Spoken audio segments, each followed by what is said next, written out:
Hey guys, welcome to the Fighters channel. Friends, before starting to watch this video, I would like to ask you to subscribe to my channel. I really want to get 10,000 subscribers on my YouTube channel. It's so close, thanks for supporting me, guys. The American specialist Derrick James will become the new coach of the ex-United Heavyweight Champion Anthony Joshua.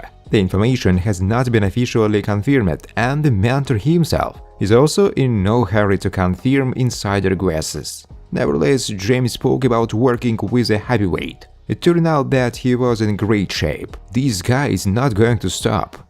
That's what impressed me. I was glad to see such a mood. You know, heavyweights are often a little different. They're almost all a bit lazy. By the way, Joshua worked. I was very pleased. He is an excellent student. James reminds that the process of lapping with a new coach takes time, and hints that Joshua will first hold an intermediate fight, or even a few fights. This applies to all fighters who have changed mentors. Coaches need to get a feel for a maneuver first. We need to understand and feel that the world is ready for big fights. It is necessary to return to the fighter the lost spirit of the winner and the hunger for new victories.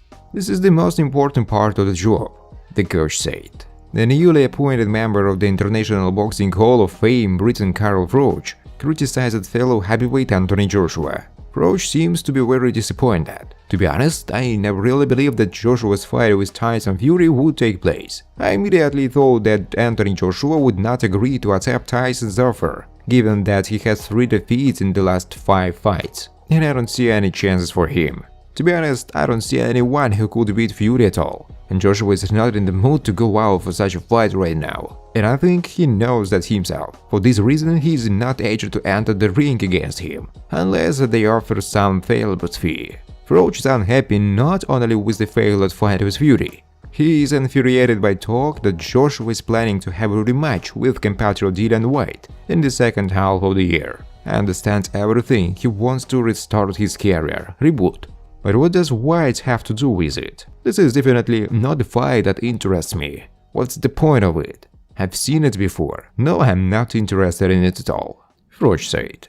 The main newsmaker in the boxing world remains Tyson Fury. He gets everyone, even sitting in retirement. But now, when Fury has achieved worldwide recognition and the title of world champion in the most prestigious version, he frankly began to bother with his greatness. And now he thinks of himself as an elite, with whom everyone is obliged to meet only at the time that he specifies. This is similar to what Floyd Mayweather performed, but Floyd didn't set unrealistic dates, unlike the Gypsy King, but did everything in advance. Here it is, the difference between a calculation businessman and a hardened gypsy. Because of his capricious behavior, he alienates almost the entire elite from himself and complicates the work of his own promoters. Although the fight with Fury can brand the fattest fee in any athlete's career, and so he has to turn God-forsaken fighters to save the date. Thanks for watching, guys. If you like this video, please subscribe to my YouTube channel.